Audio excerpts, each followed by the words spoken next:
What's up guys? This is our Vetra Blazer that we've already done a full review on, a range test, and we've told you guys how to actually go in and tune this bike. But now we need some upgrades. This bike is already fantastic out of the box, really good bang for your buck. If you've seen any of our other videos, they prove that that's actually true. And we almost have 500 miles clocked on this bike already without any upgrades. But now we got to add some things that are going to actually make a difference to how this bike rides. Let's dive right into it. As you guys know, one of the biggest things that we do to e-motos is tires and making the bike more comfortable. So we're going to start off with adding a Warp 9 3-inch rise handlebar, because as you can see, we have about 1 inch, maybe 1.5 inches of rise on our stock bar, and we also have a really short standard stem. So what we're going to do, along with the Warp 9 3-inch rise handlebar, is add a Warp 9 direct mount stem. So check this out. We're gonna go with red to match the rest of the highlights on our bike. I think it's gonna look really nice. And we are gonna use the included 20mm stem riser blocks. You can use this without the block or with the block. We're gonna make this bike nice and tall by adding both at the same time. Now, one interesting thing about the Vetra is that we do not need a stem lock, but what we do need is some spacers, because when we remove this stem, this actual top clap is threaded into the steer tube, which is really nice to see, more of a moto design. But in order for that to actually work and actually clamp your headset bearings, we got to add some spacers in place of this. So we have a spacer kit. We'll link along with the rest of the parts in the video description, so you guys can make sure you got everything that you need. So those two items are going to make our comfort go above the charts. What is that? What is that? Who even says that? It's gonna go through the roof. Our comfort is gonna go through the roof. Really quick announcement. We have started another e-bike specific YouTube channel called Zapped E-Rides. And this channel is more traditional e-bikes, e-scooters, any electric vehicle that is not an e-moto. And the cool, exciting thing is that we're gonna be giving away every single one of them vehicles that we review for the next 6 months. And all you guys gotta do is click the link down in the video description to head on over to Zapped E-Rides, subscribe to the channel, and then watch each of the videos, and they will tell you how to enter to win that vehicle. Go enter right now, you're not gonna wanna miss it. Okay, here is our next item of business, the Gigago, or I like to call it Gigolo light. This bad boy is our favorite light of any e-moto. Well, it's our favorite light that just basically does it all. There is a bigger, more powerful Gigago light that's more than double the price, over $300. That one is a little bit brighter, but this light is the best bang for your buck. It has 6 different power levels, different ride modes, high beam, low beam, comes with the bracket, which this stock bracket might actually work, but we're gonna test and experiment with that today. This light is not plug and play, and a standard Surron light or e-moto light is not gonna be plug and play with this bike, but we do have an adapter that will allow you to plug this light straight into your Vetra or your Arctic Leopard. So check the link in the video description for that. We have them coming very, very soon. For this video, we're actually just custom making a little adapter, so that's what you're gonna see in the video. This light does not need a switch mounted up on the handlebar. It just has the switches built in on the top. And these lights are fantastic. So we'll have a better headlight, we'll have taller handlebars, we'll have taller direct mount stem, we'll have our spacers added, and now we need traction. Okay, come over here. We've got a Dunlop MX34 front tire. This is a 70/119 size, and that is gonna look so much better for off-roading on our stock 19-inch front wheel. Look at that difference. That is just gonna be so much better. It's probably gonna air in, fold in a little bit like that, really aggressive. So we're gonna install that baby. And then we have a couple different options for the rear. In our case, we are going to be switching the rear wheel size to 16. Now we have this plug and play wheel kit on tbelectricmoto.com. Again, link in the video description. It will come with the rotor, with the sprocket, with the tire already installed, and this is gonna be a direct fit. And that is a really nice, beefy 16-inch moto tire. Now, we like the feel of 16/19 on a bike, the offsetting with the smaller rear wheel. It's not gonna be that big of a difference, but look at that. It is a little bit smaller in diameter. It's gonna lower the back of the bike just a little bit, feel a little bit better. So we're gonna do that. However, if you don't wanna spend the money on a whole new rear wheel right away, but you want a more aggressive off-road tire, we will link also some other 18-inch more aggressive off-road dirt style tires in this video description as well with the rest of the parts, so you can switch that out instead of just a 16. Let's start putting these parts on.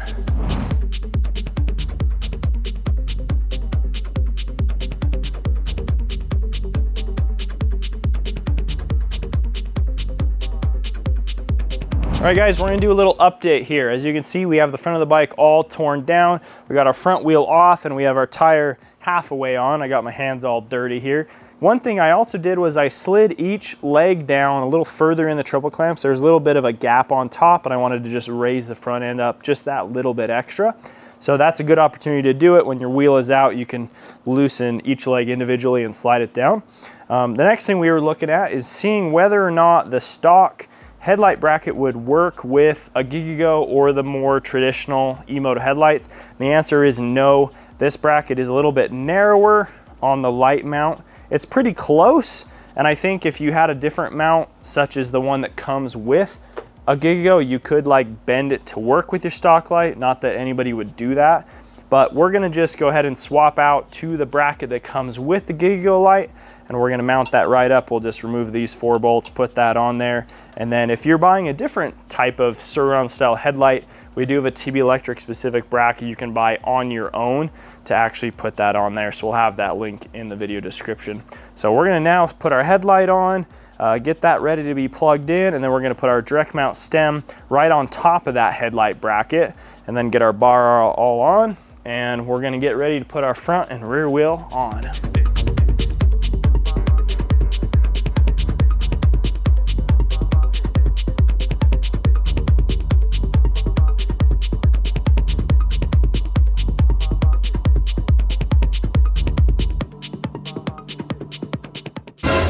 I didn't think it was supposed to fall out. I think our time lapse caught that, but I was about to tighten the stem lock cap and I loosened the triple clamps and it fell out. Guys, let me just recap what happened. So I was in the process of getting ready to tighten down this, which is basically a stem lock because it's got threads on the steer tube right here. What I was doing is I loosened this, this, and this on our triple crown, because that allows us to then clamp the bearings and make sure we're all snug and tight. But what I forgot is there's just basically nothing holding it at that point, and because we had the bike up in the air, the whole fork fell out.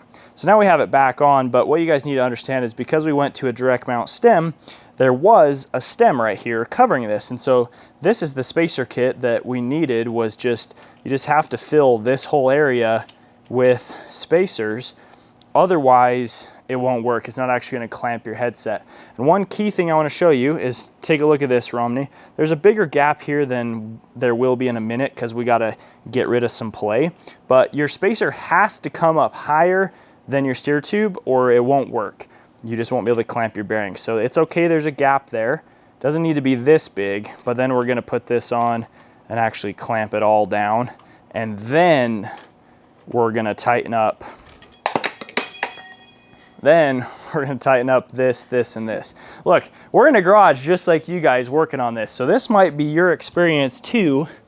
We have done this before, but it still gets weird sometimes. Fingers, man. We drop stuff. Yeah, greasy fingers. I'm sure this is just like how you guys do it at home, you know. Nice. So we're gonna tighten this down. It's gonna kind of keep tightening because it's pulling everything together that we just had all fall apart.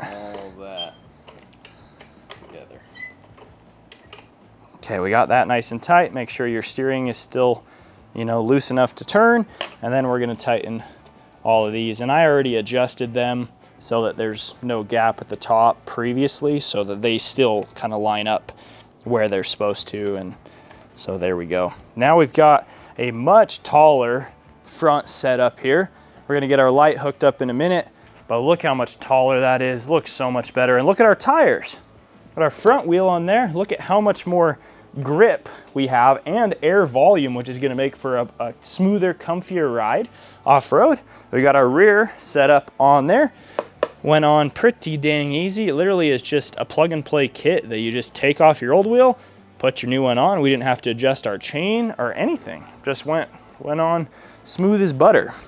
We're just gonna cinch these up. We'll get our light on and we'll be out to testing it. All right guys, we got all these upgrades assembled and ready to rock. As a reminder, if you guys are interested in actually how to install a lot of these parts, we have a whole nother YouTube channel dedicated to how-to style videos called TB Electric. That'll be linked down in the video description. That's also our online store name, tbelectricmoto.com, which is where you can find any of the parts that we have installed today. And we'll have a good list down in the video description so you guys can actually go click links to go directly to the parts. And we also have a Vetra specific parts page on our website. So you can actually go and select your model of bike and you can know that any of the parts in that drop down box and all those lists will fit on your bike. So it's just a really helpful guide so that you know that the parts you're buying are actually compatible with your bike. Now, a couple more things I want to go over is the tires. Now, we switched to full off-road setup, and I just kind of forgot to mention that the stock tires are actually a great setup for a lot of riders. A lot of people ride a lot of street and a lot of dirt, a good mix at the same time. We pretty much only ride off-road, and that's what we're planning to do with this bike. And so that's why we went with the off-road specific aggressive tires front and rear. But honestly, after riding these for 400 or 500 miles, they were great. Now, the one thing I will say, I liked the rear a little bit more than the front. The front was just really quite narrow and small, low air volume. And so even if I was keeping the stock wheel set, I would probably put something a little bit more aggressive on the front, even if I was riding a lot of street. But nonetheless, both these tires have been great. And after 500 miles, they don't even hardly look worn at all. Like, they practically look brand new still. So we're pretty stoked on the Vetra, you guys. As always, we appreciate you watching. And if you want any of these parts, use discount code TalariaBoys or TB Electric. It's gonna save you some money off a lot of these things. Thank you so much, guys. We'll catch you next video. See ya.